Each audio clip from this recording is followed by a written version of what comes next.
நாம் வாசிக்க வேண்டிய பாடப்பகுதி யோவான் 1-14 வரைக்கும். ஆதியிலே வார்த்தையில் இருந்து வார்த்தை, அந்த வார்த்தை தேவனாய் இருந்து, அந்த வார்த்தை தேவனாய் இருந்தது. அவர் ஆதியிலே தேவனோடு இருந்தார். சகலமும் அவர் மூலமாய் உண்டாயிற்று. உண்டானதொன்றும் அவராலே அல்லாதவர்கள் உண்டாகவில்லை. அவருக்கு ஜீவன் இருந்தது. அந்த ஜீவன் மனுஷனுக்குள் ஒளியாய் இருந்தது. அந்த ஒளி இருளிலே பிரகாசிக்கிறது. இருளானது அதை பற்றி கொள்ளவில்லை. தேவனால் அனுப்பப்பட்ட ஒரு மனுஷன் இருந்தான். அவன் யார்? அவன் பேர் யோவான். அவன் தன்னால் எல்லோரும் விசுவாசிக்கும்படி அந்த ஒளியை குறித்து சாட்சி கொடுக்க சாட்சியாய் வந்தான். அவன் அந்த ஒளியில் அந்த ஒளியை குறித்து சாட்சி கொடுக்க வந்தவனாய் இருந்தான். உலகத்திலே வந்த எந்த மனுஷனையும் பிரகாசிப்பிக்கிற ஒளியே அந்த மெய்யான ஒளி. அவர் உலகத்திலே இருந்தார். உலகம் அவர் மூலமாய் உண்டாயிற்று. உலகமும் அவரை அறியவில்லை. அவர் தமக்கு சொந்தமானதிலே வந்தார். அவருக்கு சொந்தமானவர்களோ அவரை ஏற்றுக்கொள்ளவில்லை. அவருடைய நாமத்தின் மேல் விசுவாசமுள்ளவர்களாய் அவரை ஏற்றுக்கொண்டவர்கள் எத்தனை பேர்களோ அத்தனை பேர்களும் தேவனுடைய பிள்ளைகள் ஆக்கும்படி அவர்களுக்கு அதிகாரம் கொடுத்தார். அவர்கள் இரத்தத்தினாலாவது மாம்ச சித்தத்திலாவது புருஷனுடைய சித்தத்திலாவது பிறவாமல் தேவனால் பிறந்தவர்கள்.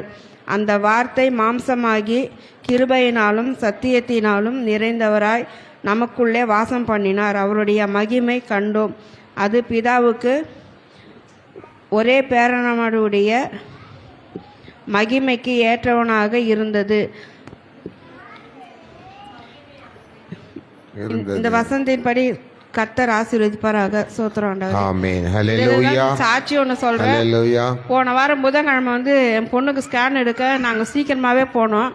ஆனால் அங்கே வயிறு செக் பண்ணுற டாக்டர் இல்லை. 9 மணி 9:20 தான் வந்தாங்க. அதுக்குள்ளே இங்கே டோக்கன் முடிஞ்சிச்சின்னு சொல்லிட்டு பிரச்சனை பண்ணாங்க. நான் ப்ரேயர் பண்ணிக்கினேன். ஐயா எனக்கு ப்ரேயர் பண்ணேன். இந்த மாதிரி எனக்கு இன்றைக்கே ஸ்கேன் எடுத்தோன்னா நான் அடுத்த நாள் ப்ரேயருக்கு போனோம். அப்பா எனக்கு இந்த காரியத்தை வாய்க்க பண்ணுங்கன்னு ப்ரேயர் பண்ணேன். அதே மாதிரி டாக்டரே இந்த பொண்ணுக்கு சீக்கிரமாக ஸ்கேன் எடுக்கணும்னு சொல்லி டாக்டர் கிருபை செஞ்சார். அது மட்டும் இல்லாமல் சீபா சிஸ்டர் வீட்டில் பெண்கள் ப்ரேயருக்கு போயிருந்தேன். அப்போ போயிட்டு காலையில் போயிட்டு வந்தது செம்ம தலைவலி, டயர்டாக இருந்தது. என்னால் போகவே முடியாதுன்னு நினச்சிக்கிட்டே இருந்தேன். ஏசப்பா நான் ப்ரேயருக்கு போகணும்னு சொல்லி ப்ரேயர் பண்ணிட்டு போனேன். அதே மாதிரி போகும்போது தலைவலியோடு தான் போனேன். வீட்டுக்கு போகும்போது தலைவலி இல்லை. கர்த்தர் பரிசுன்னு சுகத்துக்கு கர்த்தருக்கு கோடி சோத்திரம். ஆமென். ஹல்லேலூயா. நாம் கர்த்தருடைய நாமத்தை தொழுது கொள்ள போகிறோம். நம் கர்த்தர் ஒரு காரியத்தை செய்ய நினைத்தால் அது தடைப்படாது. ஹல்லேலூயா. பாடல் புஸ்தகத்திலே 718வது பாடல் எடுத்துக்கோங்க. என் கர்த்தர் செய்ய நினைத்தது தடைப்படாது. நம்முடைய வாழ்க்கையிலே நிறைய காரியங்கள் தடையா இருக்கிறது. சகோதரிகளே, சகோதரர்களே, அந்த தடைகளிலிருந்து நம்மால் விடுதலை பெற முடியாதபடி இன்று வரை தவித்துக் கொண்டிருக்கிறோம் அல்லவா?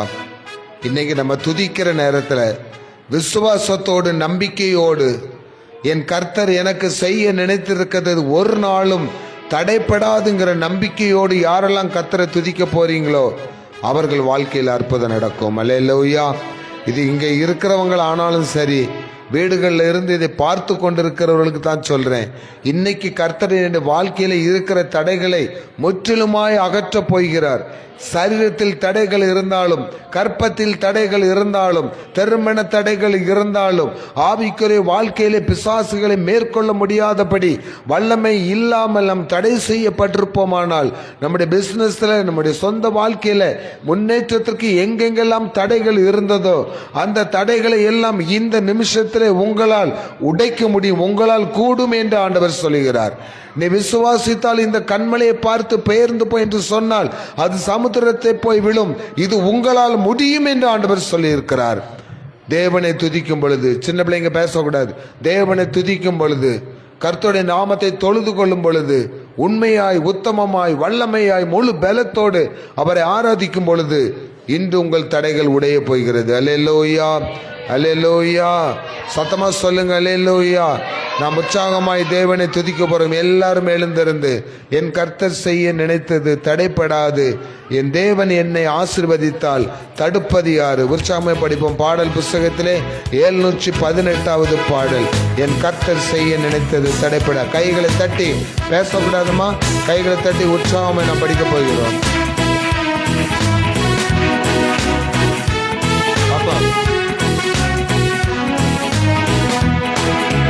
கர்த்தர் செய்ய நினைத்தது அது தடைபடாது, என் தேவன் என்னை ஆசீர்வதித்தால் தடுப்பது யாரு?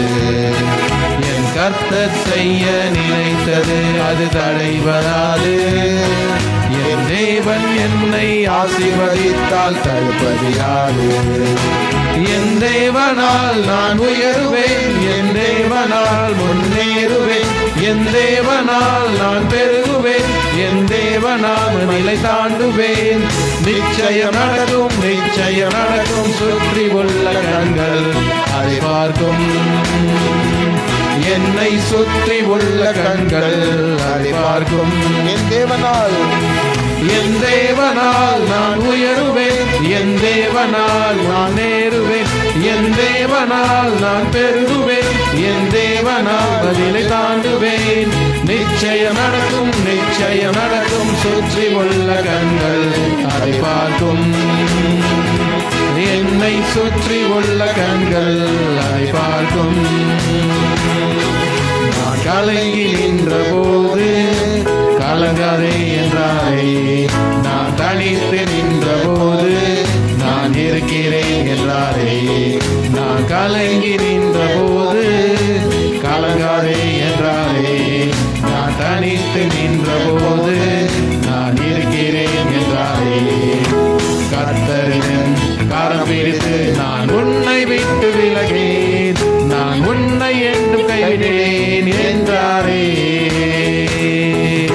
கர்த்தரின் கரம் பிடித்து நான் உன்னை விட்டு விலகேன், நான் உன்னை என்று கைவிடேன் என்றாரே. என் தேவனால் நான் உயர்வேன், என் தேவனால் முன்னேறுவேன், என் தேவனால் நான் பெருகுவேன், என் தேவனால் மயிலை தாண்டுவேன். நிச்சயம் நடக்கும், நிச்சயம் நடக்கும், சுற்றி உள்ள கண்கள் அதை பார்க்கும். என்னை சுற்றி உள்ள கண்கள் அதை பார்க்கும். என் தேவனால், என் தேவனால் நான் உயருவேன், என் தேவனால் முன்னேறுவேன், என் தேவனால் நான் பெருகுவேன், என் தேவனால் பதிலை தாண்டுவேன்.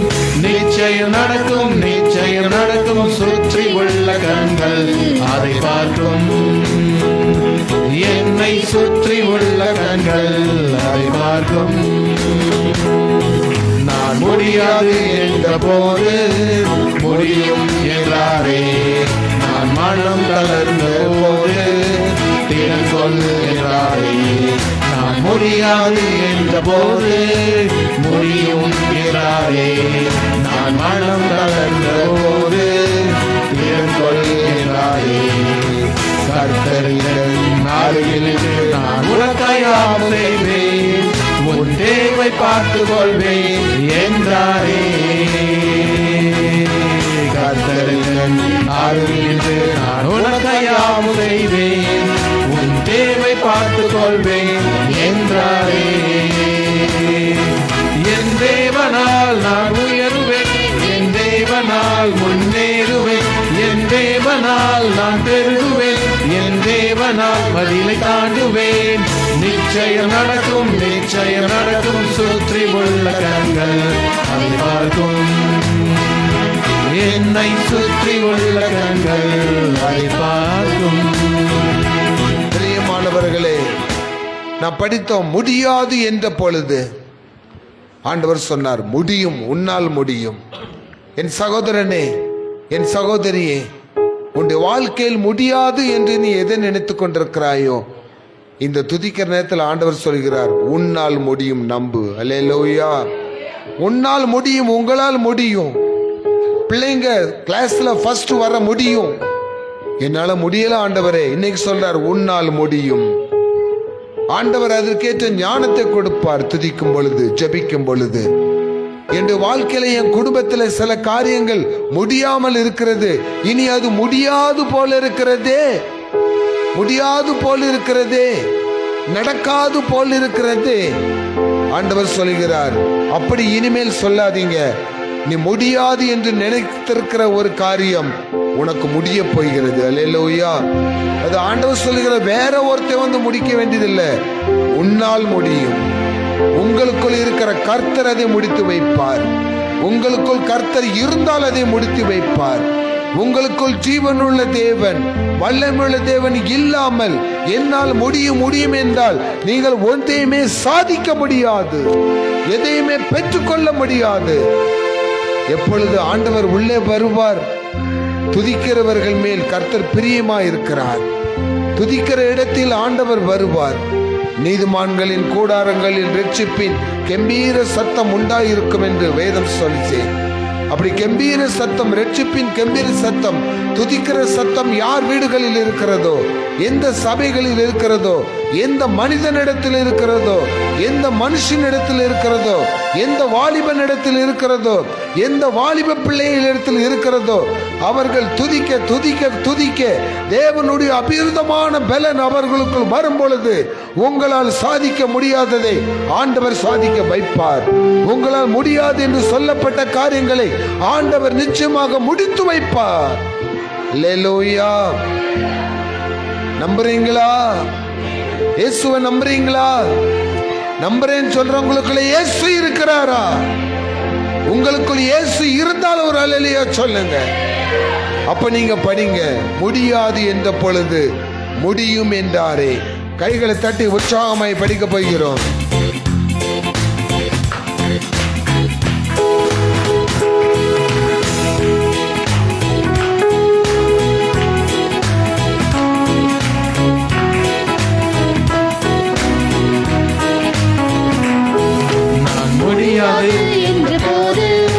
முடியும் என்றாரே, நான் மனம் தளர்ந்த போது திடன்கொள் என்றாரே. நான் முடியாது என்ற போது முடியும் என்றாரே, நான் மனம் தளர்ந்த போது திடன்கொள் என்றாரே. கர்த்தரின் அருகில் நின்று நான் உனக்கையாம் செய்வேன், உன் தேவை பார்த்துக் கொள்வேன் என்றாரே. கர்த்தரின் அருகில் நின்று நான் உனக்கையாம் செய்வேன், உன் தேவை பார்த்துக் கொள்வேன் என்றாரே. என் தேவனால் நான் உயருவேன், என் தேவனால் முன்னேறுவேன், என் தேவனால் என் தேவனால் மதிலை தாண்டுவேன். நிச்சயம் நடக்கும், நிச்சயம் நடக்கும், சுற்றி உள்ள கண்கள் அதை பார்க்கும். என்னை சுற்றி உள்ள கண்கள் அதை பார்க்கும். என் தேவனால் நான் உயருவேன், என் தேவனால் நான் பெருகுவேன், என் தேவனால் என் தேவனால் மதிலை தாண்டுவேன். நிச்சயம் நடக்கும், நிச்சயம் நடக்கும், சுற்றி உள்ள கண்கள் அதை பார்க்கும். என்னை சுற்றி உள்ள கண்கள் அதை பார்க்கும். அல்லேலூயா. இன்னைக்கு யாரெல்லாம் தேவனை இப்படி மனப்பூர்வமா துதிச்சீங்களே, உங்களுக்கு, உங்கள் குடும்பத்திற்கு ஆண்டவர் செய்ய போகிற அதிசயங்களை உங்களை சுற்றியுள்ள கண்கள் பார்க்க போகிறது. அல்லேலூயா. யாரெல்லாம் உங்களை நிந்திச்சாங்களோ சிஸ்டர், யாரெல்லாம் உங்களை ஒரு மாதிரி கேவலமா பேசினாங்களோ, எது நிமித்தம் கேவலமா பேசினாங்களோ, எது நிமித்தம் உங்களை நிந்திச்சாங்களோ, அந்த விஷயத்துல கர்த்தர் ஒரு அற்புதம் செய்ய போகிறார். அல்லேலூயா. அப்ப அதுதான் இதுவரைக்கும் உங்களுக்கு நடக்கல, உங்களால முடியல, மனம் தளர்ந்து போனீங்க, மனம் சோர்ந்து போனீங்க. ஆண்டவர் சொல்லுகிறார், உன்னை நான் அதிசயம் காண பண்ணுவேன். அல்லேலூயா. இதோ பிரஜாதிகளுக்கு மத்தியிலே நான் உனக்கு ஒரு ஆச்சரியமான ஒரு அற்புதத்தை செய்ய போகிறேன், பிரஜாதிகளுக்கு மத்தியிலே என்று கர்த்தர் சொல்லுகிறார். அது உங்களுக்கு நடக்க போகுது. ஏனென்றால் அவர் ஒருவராய் பெரிய அதிசயங்களை செய்கிற ஆண்டவர். ஒப்பு கொடுப்போமா? எல்லாரும் எங்களோடு சேர்ந்து கண்களை மூடி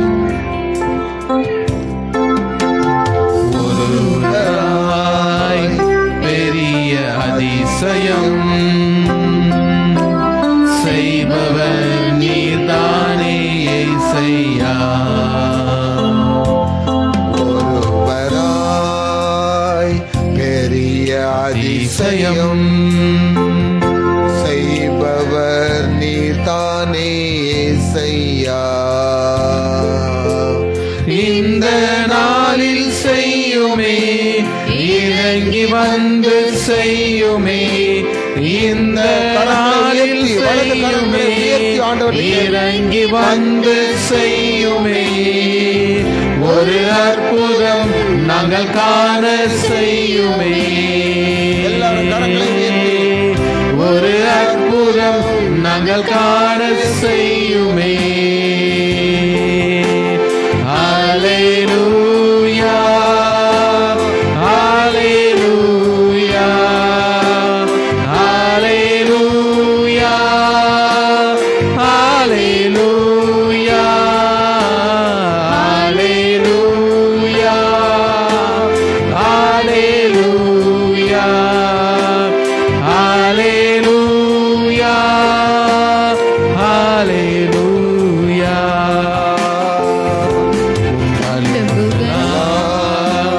சுகமாக்குவே என்றவர் நீதானே ஏசையா.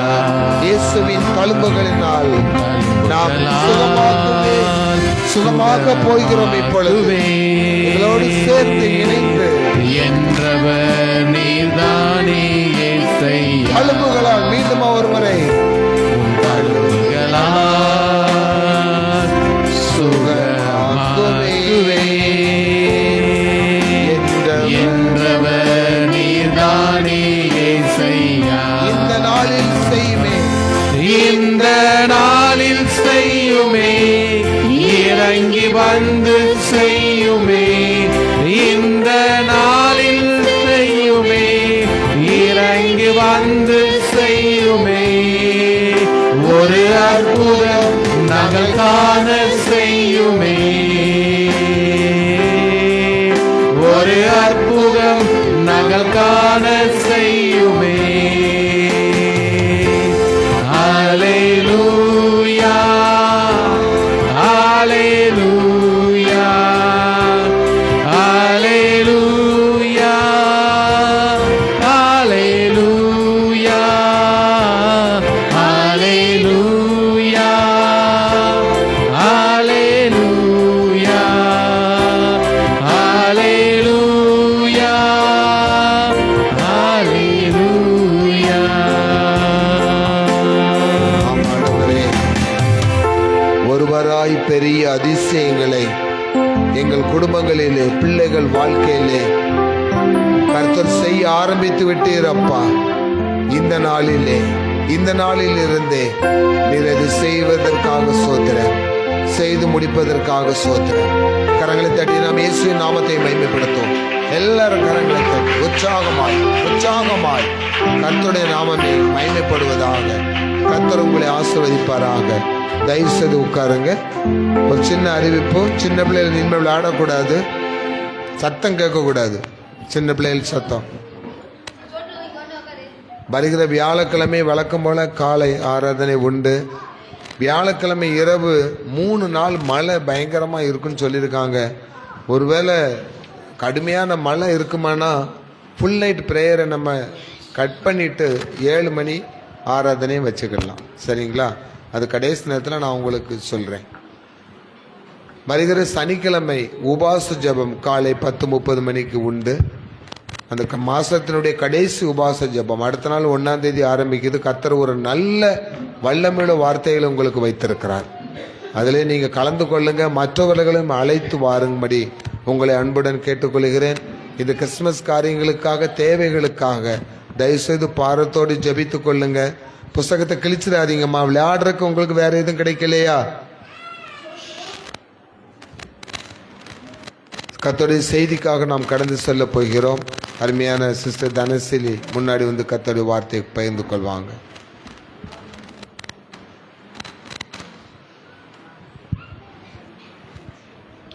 ஹல்லேலூயா.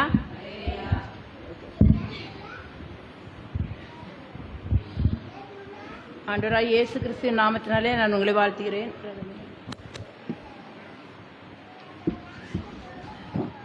சிந்திக்கும்படியாக தெரிந்து கொண்ட வேதவசனம் எபிரேயர் 4:12. எபிரேயர் 4:12. எடுத்தவங்க வாசிங்க. எபிரேயர் 4:12.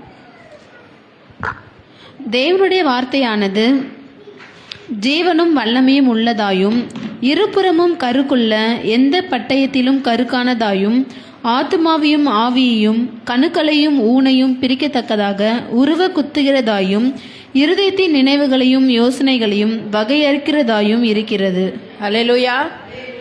இந்த வசனத்தின் மூலம் நமக்கு கிடைக்கிற ஆசீர்வாதங்களை பற்றி நாம் சிறிது நேரம் தியானிப்போம். முதலாவது நாம் தலைகளை தாழ்த்தி கர்த்தரை நோக்கி பார்ப்போம். எங்களை அதிகமாக நேசிக்கிற எங்கள் அன்பின் தகப்பனே, ஆண்டவரே, இந்த கர்த்தாவே மாலை வேளைக்காக நாங்கள் உமக்கு நன்றி செலுத்துகிறோம் அப்பா.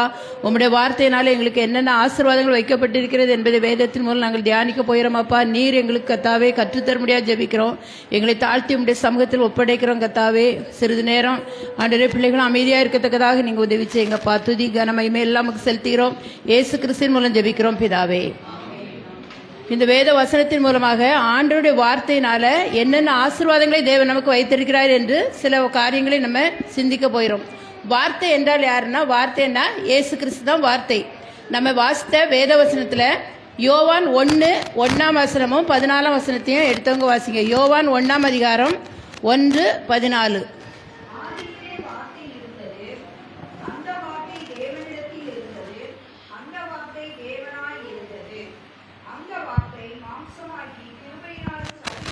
நிறைந்தவராய் நமக்குள்ளே வாசம் பண்ணினார். அவருடைய மகிமையை கண்டோம். அது பிதாவுக்கு ஒரே பேரானவருடைய மகிமைக்கு ஏற்ற மகிமையாகவே இருந்தது. ஹல்லேலூயா. பிதாவுக்கு ஒரே பேரானவர் யாரு? இயேசு கிறிஸ்து. அவருடைய மகிமையினால, அவருடைய வல்லமை, அவருடைய வார்த்தையினால தான், வார்த்தை தான் இயேசு கிறிஸ்து. அவரால் நமக்கு என்னென்ன நன்மைகள் கிடைக்க போகுது, என்னென்ன ஆசீர்வாதங்கள் கிடைக்க போயிருந்தே ஒரு சில காரியங்களை நாம் இந்த வேளையிலே தியானிக்க போயிடும். முதலாவது நம்ம வாசித்த எபிரேயர் 4:12 தேவனுடைய வார்த்தை ஜீவனா இருக்குதுன்னு சொல்லப்பட்டிருக்குது. ஜீவன் என்னது? உயிர். நமக்கு உயிரை கொடுக்கிறது தேவனுடைய வார்த்தை தான். அந்த வார்த்தை ஏன்னா தேவன் என்ன செய்தார்? ஒவ்வொன்றையும் வார்த்தையினாலே சிருஷ்டித்தார். அதனால தேவன் மனிதனை சிருஷ்டிக்கும் போது மட்டும் என்ன செய்தாராம்? மண்ணினாலே மனுஷனை உருவாக்கி தன்னுடைய ஜீவ சுவாசத்தை அவனுக்கு ஊதினார். அதனால அவன் ஜீவாத்மாவானான் என்று சொல்லப்பட்டிருக்குது. அப்ப அந்த ஜீவனை கொடுத்த தேவன் நமக்கு கொடுக்கிற வார்த்தை, அந்த வார்த்தையின் மூலமாக நமக்கு என்ன கிடைக்குதுன்னா ஜீவன் கிடைக்குதான். அந்த ஜீவன் கிடைக்கிற ஜீவனால நமக்கு என்ன ஆசீர்வாதங்கள்னா, மரித்து போனவைகள் மறுபடியும் உயிரோட எழும்பப்பட போகிறது. முதலாவது நம்ம ஏற்கனவே நம்ம சொல்லியிருக்கோம், மரணத்துல 2 மரணம் இருக்கு. ஆவிக்குரிய மரணம், சரீர மரணம். அப்ப ஆவிக்குரிய மரணங்கிறது அக்கிரமத்திலும் பாவத்திலும் மரித்தவர்களாக இருந்த நம்மை கிறிஸ்து உயிர்ப்பிக்கிறார்னு சொல்லியிருக்கு. எபேசியர் 2:1. எபேசியர் 2:1.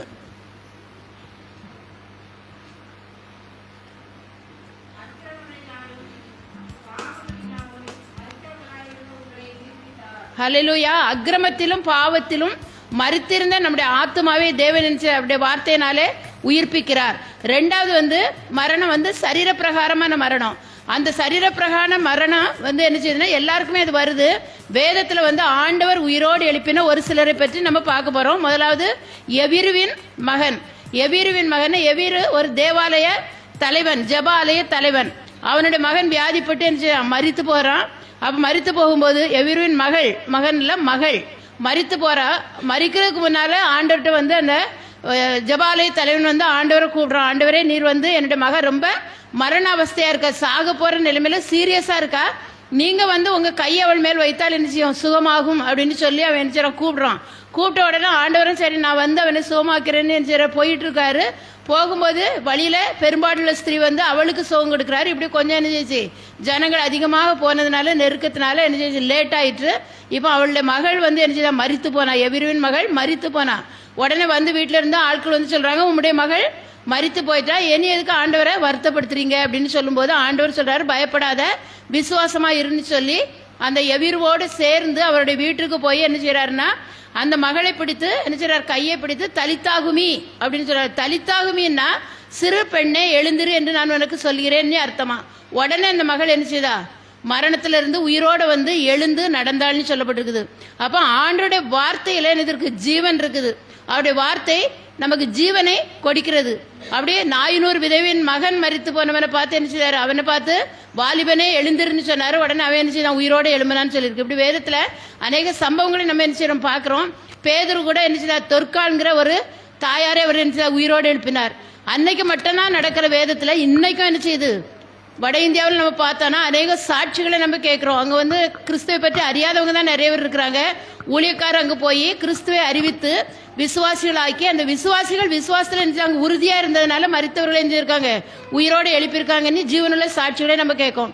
அப்போ ஆண்டோடைய வார்த்தையை யார் யார் விசுவாசிக்கிறாங்களோ அவங்களுக்கு என்ன செய்யுது, ஜீவன் கிடைக்குது அப்படின்னு நம்ம இந்த இடத்துல நம்ம பார்க்க போகிறோம். அடுத்தது வந்து தேவனுடைய வார்த்தை எப்படிப்பட்டதுன்னா, முதல்ல ஜீவனாயும் வல்லமையாயும் இருக்கிறதுன்னு சொல்லியிருக்கு. தேவனுடைய வார்த்தையில் என்ன இருக்கு, வல்லமை இருக்கிறது. வல்லமைனா ஒரு பவர், ஒரு சக்தி அதில் இருக்குது. தேவனுடைய வார்த்தை வல்லமை உள்ள வார்த்தை. ஏசாயா 9வது அதிகாரம் 6ஆம் வசனம் ஆண்டவருடைய நாமத்தை பற்றி சொல்லும்போது, ஆண்டவருடைய நாமம் என்னது, அதிசயமானது, அப்புறம் அதிசயமானவர், ஆலோசனை கர்த்தர், வல்லமை உள்ள தேவன். அவர் எப்படிப்பட்டவரா, வல்லமையுள்ள தேவன். இயேசு கிறிஸ்துவை பற்றி அந்த வசனம் சொல்லியிருக்கு. அவர் வல்லமையுள்ள தேவன், அவர் வல்லமையான காரியங்களை, அற்புதமான காரியங்களை அவர் செய்கிறவர் என்று சொல்லியிருக்குது. அந்த வசனத்துல ஆண்டோடைய நாமங்கள் நிறைய நாமங்கள் இருந்தாலும் 5 நாமங்களை பற்றி என்ன சொல்லப்பட்டிருக்குது. அதுல ஒண்ணுதான் என்னது, வல்லமையின் தேவன். அந்த வல்லமையின் தேவன் நமக்கு என்னென்ன அற்புதங்கள் எல்லாம் செய்கிறார்னா, நோய்களை என்ன செய்கிறார், சுகமாக்குகிறார். நிறைய பேர் அந்த ஆண்டவராக இயேசு கிறிஸ்து இந்த உலகத்தில் சுற்றி திரிந்த நாட்களில் நிறைய வியாதியஸ்தர்களை கண்டு அவர் மனதுருகி அவர்களுக்கு என்ன செய்தார், சுகம் கொடுத்தார். பார்வை தெரியாதவர்களுக்கு கண் பார்வை கொடுத்தாரு, மரித்தவர்களை உயிரோடு எழுப்பினார், நடக்க முடியாதவர்களுக்கு என்ன செய்தார், நடக்க செய்தார், இது குஷ்டரோகிகளை சுத்தமாக்கினார். இப்படி நிறைய அற்புதங்களை தேவன் என்ன செய்தார்னு சொல்லியிருக்குது. அப்போ அவரிடத்துல என்ன இருக்குன்னா, நோய்களை சுகமாக்குகிற ஒரு வல்லமை இயேசு கிறிஸ்து இடத்துல இருக்கிறது. லூக்கா 7ஆம் அதிகாரம் 7வது வசனம் வாசிங்க. லூக்கா 7:7. நான் உம்மிடத்தில் வரவும் என்னை பாத்திரனாக எண்ணவில்லை, ஒரு வார்த்தை மாத்திரம் சொல்லும், அப்பொழுது என் வேலைக்காரன் சொஸ்தமாவான். 9வது வசனம். இயேசு இவைகளை கேட்டு அவனை குறித்து ஆச்சரியப்பட்டு திரும்பி தமக்கு பின் சொல்லுகிற திரளான ஜனங்களை நோக்கி, இஸ்ரவேலருக்குள்ளும் நான் இப்படிப்பட்ட விசுவாசத்தை காணவில்லை என்று உங்களுக்கு சொல்லுகிறேன் என்றார். அவன் வந்து என்னது, இஸ்ரவேலன் அல்ல. அந்த 100க்கு அதிபதி இஸ்ரவேலன் அல்ல. அவன் வந்து என்னது, ஒரு புறஜாதியான் தான். அவன் வந்து ரோமன் தான், 100க்கு அதிபதி. அப்படி இருந்தாலும் அவன் இயேசுவை பற்றி கேள்விப்பட்டு இயேசுடைய வார்த்தையின் மேல, இயேசுடைய வசனத்தின் மேல அவன் என்னதான், நம்பிக்கை உள்ளவனாக, விசுவாசம் உள்ளவனாக இருந்தான். அதனாலதான் தன்னுடைய வேலைக்காரன், அவனுக்கு பிரியமான வேலைக்காரன் சொல்லியிருக்குது. அவன் நோய்வாய்ப்பட்டு ரொம்ப எழும்ப முடியாத சூழ்நிலையில் அவன் என்ன படுக்கையில் இருக்கும்போது அந்த 100க்கு அதிபதி தன்னுடைய வேலைக்காரரை அழைத்து, நீங்க போய் இயேசுகிட்ட போய் என்ன செய்யுங்க, சொல்லுங்க, அவர் வந்து என்ன செய்யணும், என்னுடைய வேலைக்காரனை குணமாக்கணும்னு சொல்றாரு. அப்போ அந்த ஆண்டவர் சொல்றாரு, நான் வந்து என்ன செய்யறேன், அவனை வீட்டில் வந்து நான் சுகமாக்கிறேன்றாரு. அப்ப 100க்கு அதிபதி சொல்றான், நான் உம்மிடத்தில் வரவும் எனக்கு என்னதில்லை, தகுதி கிடையாது. நீர் என்னுடைய வீட்டுக்குள் பிரவேசிக்கவும் நான் தகுதி இல்லை. ஏன்னா நீர் பரிசுத்தமுள்ள தேவன், நான் பாவியான மனுஷன். அதனால நீங்க என் வீட்டுக்குள்ள என்ன கூட வர்றதுக்கு நான் தகுதி இல்லை. அதனால ஒரே ஒரு வார்த்தை மாத்திரம் சொல்லும், என்னுடைய வேலைக்காரன் அப்படி இருந்துச்சு பிழைத்துக் கொள்வான், அவன் சுகமாவான் அப்படின்ட்டு அவன் சொல்றான். அப்படி சொல்றதுக்கு ஆட்களை அனுப்புறான். அப்ப ஆண்டவர் சொல்றாரு, அப்ப அவனுடைய விசுவாசத்தை பார்த்து இஸ்ரவேலருக்குள்ள, அவருடைய சொந்த ஜனங்களுக்குள்ள கூட இப்படிப்பட்ட விசுவாசத்தை நான் காணவில்லை என்று சொல்லி இயேசுவே என்கிறார், சாட்சி கொடுக்கிறார்.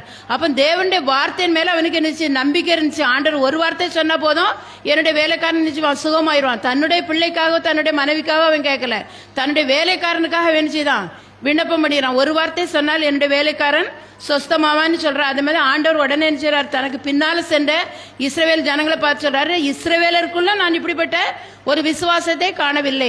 அப்ப அந்த மனுஷனிடத்துல இருந்தது ஒரு பெரிய விசுவாசம், அசைக்க முடியாத ஒரு விசுவாசம். ஆண்டவர் என் வீட்டுக்குள்ள வர்றதுக்கு நான் தகுதி இல்லை, ஆனா தூரத்துல இருந்தே ஒரு வார்த்தை சொன்ன போதும் என் வேலைக்காரன் நிச்சயமா சுகமடைவான் அப்படிங்கிற ஒரு அசாத்தியமான ஒரு நம்பிக்கை அவனிடத்துல இருந்துச்சு. அதனால ஆண்டவர் சொன்னார், நான் இந்த விசுவாசத்தை பார்க்கலன்னு அவர் என்ன சொல்றாரு. ஆனா அந்த நேரத்தில் அவனுக்கு என்ன, வேலைக்காரனுக்கு சுகம் பெற்றான். இந்த அனுப்பப்பட்ட அந்த வேலைக்காரர்கள்லாம் போய் வீட்டில் பார்க்கும்போது அந்த வேலைக்காரன் நல்லா ஆயிட்டு, நல்லா சுகம் பெற்று எழும்பிட்டான். அப்ப தேவனுடைய வார்த்தையின் மீது நம்ம யார் யாரெல்லாம் விசுவாசம் வச்சிருக்கோமோ, நம்முடைய விசுவாசத்தின்படி நமக்கு என்ன செய்யும், நடக்கும். எதுக்காக நம்ம விசுவாசிக்கிறோமோ அந்த விசுவாசம் தேவனுக்கு சித்தமானால், அது நம்ம கேட்கறது தேவனுக்கு பிரியமான காரியமா இருந்தால் நிச்சயமா நமக்கு அது என்ன செய்யும், நடக்கும். அப்ப நம்ம என்ன செய்யணும், ஆண்டோட வார்த்தையின் மீது நம்ம என்ன செய்யணும், விசுவாசிக்கிறவர்களாக இருக்கணும். ஜெபிக்கிறோம், ஆனா சில நேரங்களில் நம்முடைய விசுவாசம் என்ன செய்யுது, குறைவாக காணப்படுது. ஜெபிக்கும் போது வார்த்தையில பேசும்போது நமக்கு விசுவாசம் இருக்கிற மாதிரி ஆண்டவர் இதை செய்வார்னு சொல்றோம். ஆனா நம்முடைய வாழ்க்கையில் அப்படிப்பட்ட ஒரு இக்கட்டான சூழ்நிலை வரும்போது நம்முடைய விசுவாசம்லாம் இது போயிருது. அதனால நம்ம என்ன செய்யறோம், முறுமுறுக்கிறவர்களாக, முறையிடுகிறவர்களாக நம்ம என்ன செய்யறோம், மாறி விடுகிறோம். அதனால தான் நம்ம என்ன செய்ய முடியாது, அற்புதங்களை பெற்றுக்கொள்ள முடியவில்லை. இந்த 100க்கு அதிபதியை போன்ற ஒரு அசைக்க முடியாத ஒரு விசுவாசம் ஆண்டோட வார்த்தையின் மீது இருந்துச்சுன்னா நம்முடைய வாழ்க்கையிலும் கூட எந்த பெரிய காரியமா இருந்தாலும் அது நிறைவேறும். ஆண்டவர் சொல்றாரு, உங்களுக்கு கடுகு விதையோட விசுவாசம் இருந்தால் இந்த மலையை பார்த்து பெயர்ந்து சமுத்திரத்தில் நடப்படுன்னு சொன்னா கூட அது அப்படியே என்னச்சுமா நடக்கும்னு சொல்லப்பட்டிருக்குது. அப்ப மலையினோடனே மலைன்னுட்டு நம்ம சொல்ல முடியாது, பெரிய பிரச்சனை, அசைக்க முடியாத பெரிய பிரச்சனையா இருக்கும். அது வந்து நம்மளால சால்வ் பண்ணவே முடியாத ஒரு பிரச்சனையா இருக்கலாம்.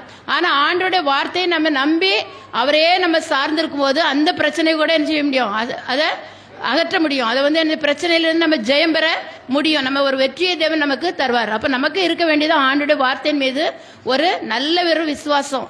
அது வந்து என்னது, நம்முடைய விசுவாசம் எப்படி இருக்கக்கூடாது, நாணலை போல ஆடிட்டு இருக்கக்கூடாது, கற்பாரையை போல ஆண்டவர் மீது நம்ம விசுவாசம் உள்ளவர்களாக இருக்கும்போது தேவன் நமக்கு என்ன செய்வார், நம்ம கேட்கிற காரியங்கள்ல நமக்கு தேவன் சுகத்தை, நமக்கு ஒரு விடுதலையை, வெற்றியை தேவன் நமக்கு தருவார்.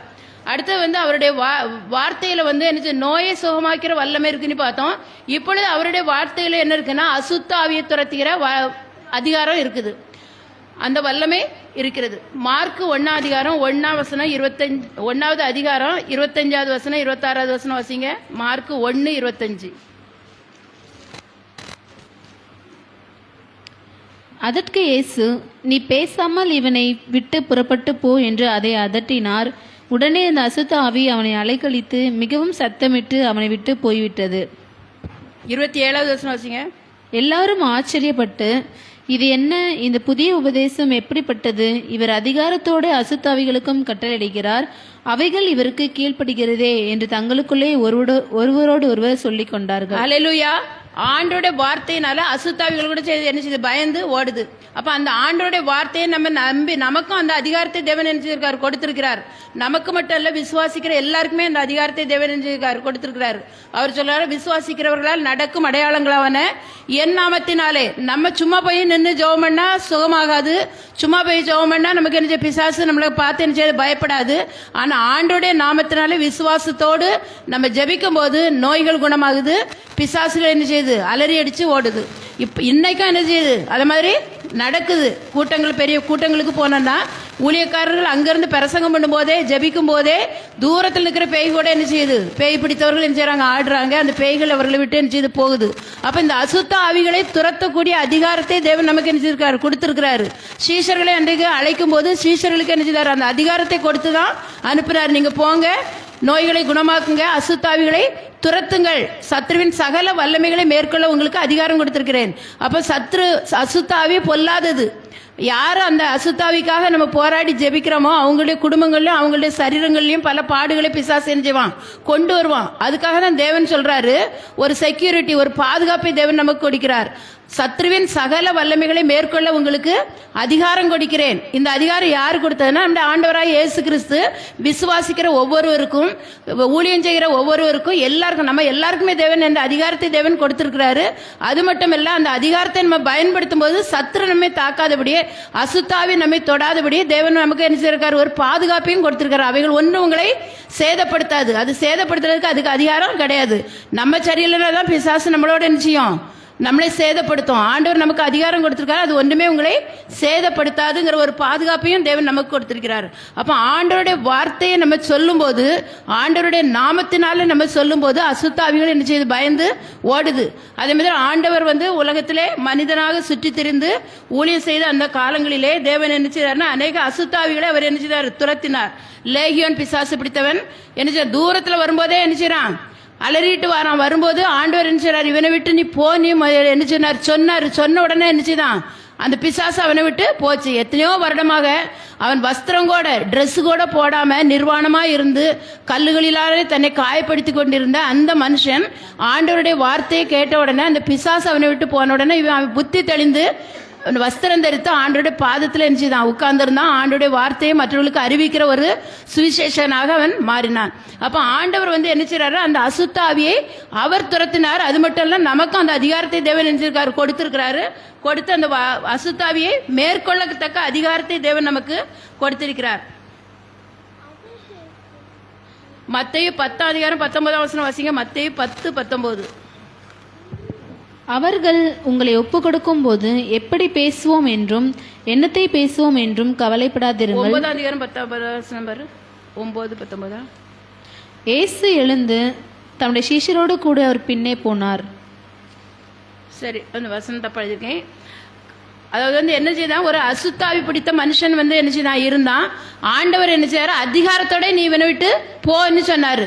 அப்படி அதட்டுன உடனே அவர் என்ன செய்ய, அந்த அசுத்தாவி அவனை விட்டு போய்விட்டதுன்னு சொல்லியிருக்கு. அவனை அதிகமாக அலைக்கழித்து செத்தவனை போல் அவன் விழுந்தான். உடனே அசுத்தாவி அவனை விட்டு என்ன செய்ச்சு போயிருச்சுன்னு சொல்லப்பட்டிருக்கு. அப்போ நமக்கு அந்த அதிகாரத்தை தேவன் நமக்கு என்ன செய்யிருக்கார், கொடுத்திருக்கிறார். அந்த வார்த்தை வந்து எப்படி இருக்கணும், அதிகாரத்தோட நம்ம என்ன செய்யணும், சொல்லணும். பயந்துகிட்டு நடுங்கிட்டு பிசாசுக்கு நடுங்கிட்டு நம்ம பிசாசை துரத்த முடியாது. தேவன் எனக்கு இந்த அதிகாரத்தை கொடுத்திருக்கிறார் என்று நம்ம அதிகாரத்தோட அதை அதட்டும் போது பிசாசு என்ன செய்யுது, ஓடி போயிருது. அதனால நமக்கு தேவன் இந்த அதிகாரத்தை அவருடைய வார்த்தையினால நமக்கு இந்த அதிகாரத்தை தேவன் நமக்கு கொடுத்திருக்கிறார். அப்புறம் உலகத்தில் நிறைய விதமான பாடுகள் இருக்கு, கஷ்டங்கள் இருக்கு, போராட்டங்கள், நிந்தைகள், இதெல்லாம் நமக்கு வரும்போது நம்ம உள்ள என்ன பயப்படுது. அந்த பயத்தில் இருந்தும் தேவன் அந்த வார்த்தையின் மூலம் நமக்கு என்ன விடுதலை கொடுக்கிறார். மத்தேயு 8:26 வாசிங்க. மத்தேயு 8:26. ஏன் பயப்படுகிறீர்கள் என்று சொல்லி எழுந்து காற்றையும் கடலையும் அதட்டினார். உடனே மிகுந்த அமைதல் உண்டாயிற்று. ஹல்லேலூயா. இவங்க என்ன செய்றாங்க, சீஷர்களும் இயேசுவானவரும் ஒரு படகுல போயிட்டு இருக்காங்க. அப்போ காற்றுல கடல்ல வந்து என்ன செய்யுச்சு, கொந்தளிப்பு வந்துச்சு, பயங்கரமான சுழல் காற்று அடிச்சிச்சு, படகே மூழ்கிற அளவுக்கு என்ன செய்யுச்சு, ஒரு ஆபத்து வந்துச்சு. அப்போ சீஷர்கள்லாம் என்ன செய்யுங்க, பயந்து நடுங்குறாங்க. ஆண்டவரே எங்களை காப்பாற்றுங்கன்னு சொல்லி கேட்குறாங்க. கேட்கும்போது ஆண்டவர் சொல்றாரு, அற்ப விசுவாசிகளே ஏன் சந்தேகப்படுகிறீர்கள், உங்க விசுவாசம் எங்கே போச்சுன்னு சொல்லி எழுந்து அந்த காற்றையும் கடலையும் அதட்டினார். அதட்டின உடனே அந்த காற்று கடல் எல்லாம், அந்த கடல் வந்து என்ன கொந்தளிப்பு நீங்கி அமைதியாயிற்று, காற்று என்ன அடங்கி போச்சு. அப்ப இந்த அதிகாரத்தை தேவன் நமக்கு என்ன கொடுத்திருக்கிறார். இன்னொரு அதிகாரத்தில் சொல்லியிருக்கு, மார்க் 4:39-40 ஆண்டவர் வந்து என்ன செய்தாராம், அந்த போட்ல அவங்களோட தான் போனாரு. போகும்போது கப்பலின் பின்னணியத்தில் தலைனை வைத்து என்ன செய்தாரா, நித்திரை செய்தார்னு சொல்லியிருக்கு. அப்போ அவர் தூங்கிக்கிட்டு இருக்காரு, தூங்குறாருன்னு சொல்ல, நம்மை காக்கிற தேவன் உறங்குவதும் இல்லை தூங்குகிறதும் இல்லைன்னு சொல்லியிருக்கு. இருந்தாலும் நம்ம என்ன செய்யற, ஆண்டவர் என்ன செய்யற, தூங்குகிறவர் போல காணப்பட்ட உடனே இந்த சீஷர்கள் என்ன செய்தாங்க, பயந்து அலற ஆரம்பிச்சுட்டாங்க. ஆண்டவரே நாங்க சாக போறோமே, இது உங்களுக்கு கவலை இல்லையா அப்படின்னு கேட்கும்போது ஆண்டவர் சொல்றாரு, அந்த வசனத்திலையும் வாசிங்க சிஸ்டர். மார்க் 4:39-40. அவர் எழுந்து காற்றை அதட்டி கடலை பார்த்து இறையாதே அமைதலாயிரு என்றார். அப்பொழுது காற்று நின்று போய் மிகுந்த அமைதல் உண்டாயிற்று. ஹல்லேலூயா. காற்றை பார்த்து கடலை பார்த்து என்ன செய்யாது, இறையாதே அமைதலாயிருந்தார். காற்றை அதட்டினாரு. அதட்டின உடனே கடலும் என்ன செய்ச்சு, அமைதியாயிற்று. காற்றும் என்ன செய்ச்சு, அப்படியே அமைதியாயிருச்சு. அப்போ இந்த காற்றுகளை எல்லாம் தேவன் தனது பண்டக சாலையிலே வைத்திருக்கிறார்னு சொல்லப்பட்டிருக்கு. அப்போ எல்லாம் அவருடைய கண்ட்ரோலில் தான் இருக்குது. அப்போ இந்த காற்று அடிக்கும் போது ஆண்டவர் அதட்டினார்னு சொல்லப்பட்டிருக்கு. அப்போ உடனே என்ன செய்ச்சு, காற்று அமர்ந்தது, கடல் கொந்தளிப்பும் என்ன செய்ச்சு, அமைதியாயிற்று. அப்போ இயற்கைகள் கூட ஆண்டவருடைய வார்த்தைக்கு என்ன செய்யுது, கீழ்ப்படியுது. பழைய ஏற்பாடுல நம்ம பார்க்கும்போது யோசுவாவுடைய காலத்தில் யோசுவா நிறைய யுத்தங்களை என்ன செய்தார். கிபியோன் மட்டும் அந்த இஸ்ரவேல் ஜனங்களுக்கு ஒரு சமாதான உடன்படிக்கை செய்து அவர்களோடு சமாதானமாக இருந்தாங்க. மற்ற ராஜாக்கள்லாம் எதிர்த்து வந்தாங்க. அப்போ இவருக்கு யோசுவா அவங்களுக்கு என்ன செய்தார், ஒரு உடன்படிக்கை பண்ணி கொடுத்திருந்தாரு. இப்போ இவங்க வந்து இஸ்ரவேல் ஜனங்களுக்கு சமாதான உடன்படிக்கை பண்ண உடனே மற்ற ராஜாக்கள்லாம் மற்ற எமோரியரின் ராஜாக்கள்லாம் என்ன செய்தாங்கன்னா யோசுவாவோடு அந்த கிபியோனோடு யுத்தம் பண்ணுறதுக்கு என்ன செய்தாங்க, போனாங்க. அப்போ யோசுவா என்ன செய்தான், இவங்க உடன்படிக்கை பண்ணதுனால அவங்களுக்கு சப்போர்ட் பண்ணுறதுக்காக யோசுவா அங்கே போகிறான். போகும்போது அந்த 5 ராஜாக்களையும் சங்கரிக்கும் வரைக்கும் அவன் என்ன செய்யறான்னா ஆண்டவரிடத்துல ஜெபம் பண்ணுறான். சூரியனை பார்த்து பேசுகிறான், சூரியனே நீங்கள் என்ன செய்யுங்க, கிபியோன் மேலே அப்படியே நில்லுங்க, சந்திரனே நீங்கள் ஆயுளன் பள்ளத்தாக்கில் அப்படியே நில்லுங்க அப்படின்னோடனே ஆண்டவர் அவனுடைய வார்த்தையை கனப்படுத்தி சூரியனையும் சந்திரனையும் என்ன செய்ச்சு, அப்படியே நிற்க வச்சார். இப்போ காலையில் சூரியன் உதிச்சுன்னா கிழக்கு உதிக்குது, சாயங்காலம் பார்த்தோன்னா என்ன செய்யும், அது மேக்க போயிடும். சாயங்காலம் ஆனோடனே வெயிலெலாம் குறைஞ்சிரும். ஆனால் இந்த பகல் 12 மணிக்கு நம்ம பார்த்தோன்னா சூரியன் நேர நடுவானத்தில் நமக்கு தலைக்கு மேலே இருக்கும். அதே மாதிரி இவன் சொன்ன உடனே அந்த பகல் முழுசும், ஒரு நாள் முழுசும் அந்த சூரியன் என்ன செய்யலை, அதே இடத்துல நின்றுச்சான். அது வந்து என்ன செய்யலை, தீவிரித்து போகலை. அப்போ இது வந்து என்ன செய்திருக்குன்னா ஆண்டவருடைய வார்த்தைக்கு ஒரு மனுஷன் சொன்னதுனால என்ன செய்ச்சு, கீழ்ப்படிஞ்சிச்சு. அந்த மனுஷன் ஆண்டவரை நம்பி விசுவாசித்து அந்த வார்த்தையை சொன்னதுனால ஆண்டவர் இந்த வார்த்தையை கனப்படுத்தி சூரியனையும் சந்திரனையும் அப்படியே ஒரு நாள் முழுசும் என்ன செய்தார், நடுவானில் வானத்தில் தரித்து நிற்கும்படியாக செய்தார். எலியாவை பார்த்தோன்னா எலியா எல்லாருக்கும் தெரிஞ்சதுதான். 1 ராஜாக்கள் இருக்கு 18ஆம் அதிகாரத்தில். ஆகாப் ராஜா அவனை கொலை செய்யறதுக்காக அவனுடைய மனைவி ஏசபேல் என்ன செய்தா, முயற்சி பண்ணா. இவன் ஆண்டவர் சொல்றாரு கேரி தாட்டில் ஒழித்து கொண்டிருன்னு சொல்றாரு. காரணம் என்னன்னா, என்ன செய்யாது, 3 வருஷம் மழையே பெய்யாதுன்னு எலியா தீர்க்கதரிசி சொல்லிட்டு வந்துட்டாரு. இப்போ அந்த 3 வருஷம் என்ன செய்யல, மழையே பெய்யல. இந்த எலியா தீர்க்கதரிசி சொல்றாரு, நான் கர்த்தருடைய ஊழியக்காரன், கர்த்தருக்கு முன்பாக நிற்கிற நான் கர்த்தருடைய ஜீவனை கொண்டு சொல்கிறேன்னு ஆண்டவர் மேல ஆணையிட்டு வந்தாரு. கர்த்தர் அந்த வார்த்தையை கனப்படுத்தி 3 வருஷம் உலகத்தில் என்ன செய்யல, மழையே பெய்யாம போயிடுச்சு. அப்புறம் மறுபடியும் ஆண்டவர் சொல்றாரு, நீ என்ன செய்ய, எலியா ஆகாப் ராஜாட்ட போய் சொல்லு, மறுபடியும் நான் என்ன செய்ய போறேன், மழை பெய்ய செய்ய போறேன்னு இவன் போய் சொல்றான். அதே மாதிரி என்ன செய்ச்சு, மழை வந்துச்சு. அக்னியை என்ன செய்தான், வானத்திலிருந்து இறக்குற ஒரு அதிகாரத்தை எலியா பெற்றிருந்தான்.